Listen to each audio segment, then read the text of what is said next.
Boa tarde, pessoal. Eu me chamo Isabela, eu sou aluna da Engenharia Agronômica no 4º ano atualmente, aqui da Exalc USP.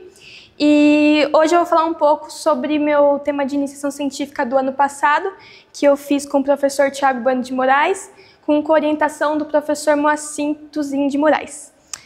O tema se chama Avaliação do uso da ressonância magnética em baixo campo na determinação de propriedades físicas do solo. Meu trabalho conta com introdução, objetivo, material e métodos, resultados e discussão e, por fim, a conclusão. E, por meio delas, é possível definir variáveis que são essenciais. E uma delas é a curva de retenção de água, que fornece informações sobre a heterogeneidade do solo, enfim, a interação da água com os micro e macroporos. E por que é importante a gente definir essa variável, né?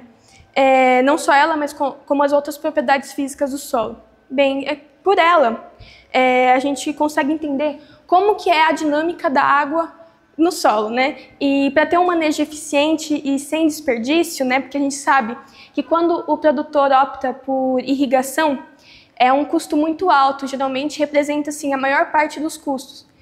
Então, para não ter desperdício, para não ter gasto desnecessário, é muito importante a gente entender como que isso funciona.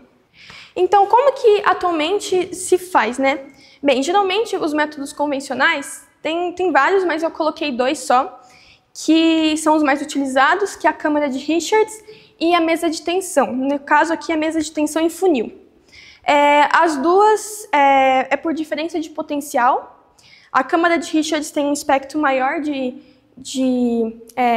pressão que consegue colocar, porque a câmara de Richards é como se fosse uma panela de pressão mesmo.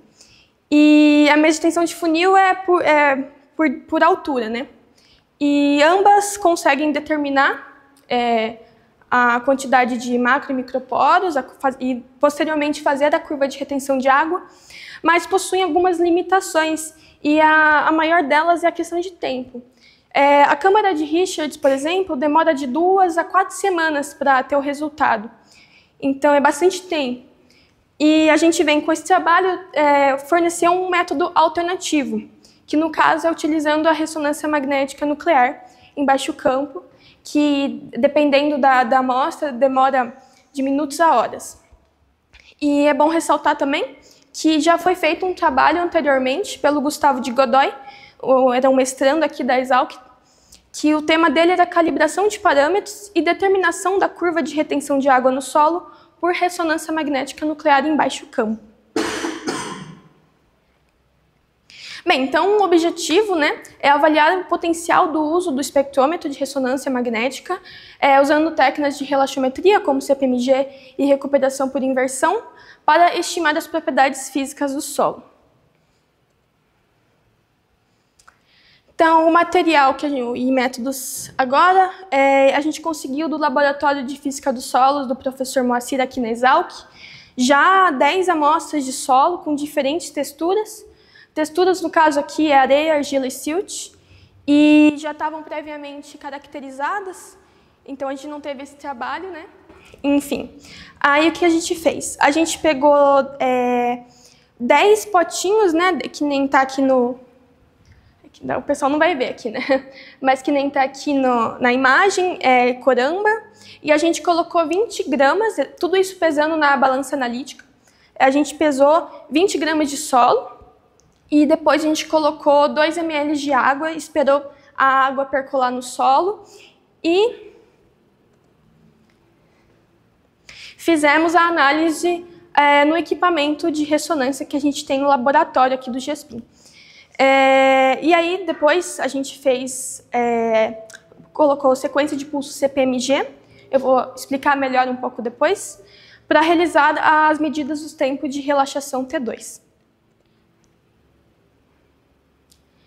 Bem, aí depois que a gente faz a transformada inversa de Laplace para achar o T2 e feito o ajuste bi-exponencial dos sinais utilizando o software Origin Lab 2019.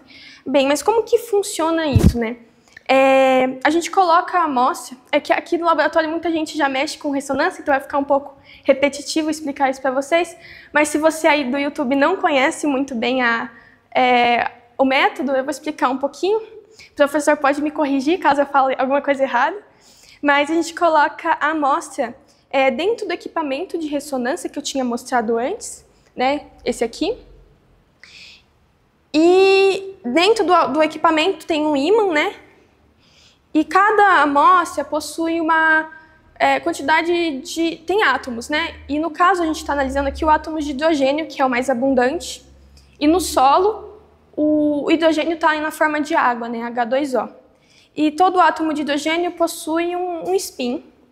E dentro, quando a gente coloca ele no equipamento de ressonância, o ímã vai realizar vários pulsos de radiofrequência.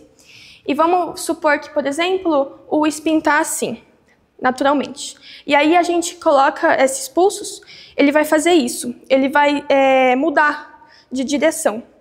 E aí, quando o spin volta, depois que esse pulso acaba, ele volta e ele relaxa. E nessa relaxação, ele vai liberar uma energia.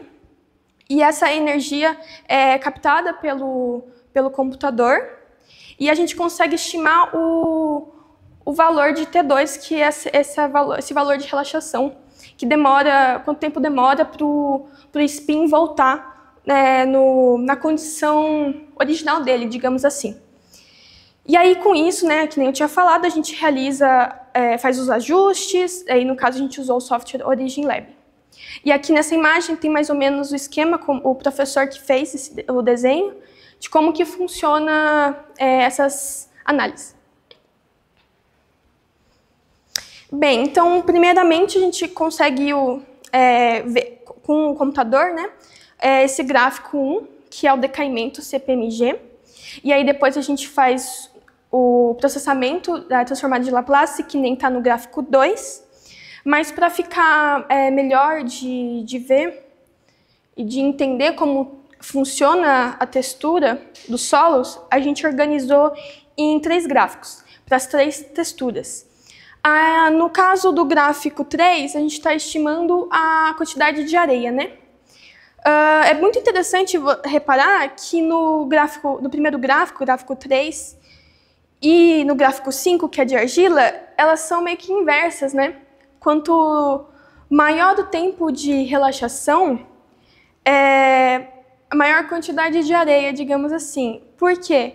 Quanto maior os poros grandes, né, os macroporos, que isso é uma característica da areia, que a areia tem, menor a superfície de contato com o solo, digamos assim. E a água está mais livre, então o tempo de relaxação é maior. Agora, na argila é o contrário, a quantidade de microporos que a argila tem é muito maior em comparação à areia. Então, ela está mais bem retida no solo, então o tempo de relaxação é menor. E o silt, a gente costuma falar que é um intermediário, né, entre areia e argila, porque a areia ela é considerada uma partícula grossa, né, é 0,05 milímetros, né, é pequena até mais a olho nu, mas comparado à argila, ela é muito maior do que a argila. A argila é tipo minúscula e o silt é um intermediário. E a gente vê isso no gráfico exatamente, né? Exatamente isso, que é uma linha reta, praticamente. Bem, então, concluindo, a gente viu que tem grande potencial, né, essa técnica para padronizar o protocolo de determinação de propriedades físicas do solo, usando ressonância magnética. Existem outros trabalhos, que nem eu tinha falado do Gustavo Godoy, entre outros, que também possuem resultados parecidos, mas ainda a gente precisa de mais estudos, realizar mais estudos para ter um número maior de amostras. Bem, é isso, pessoal. Muito obrigada por terem assistido a apresentação. E é isso.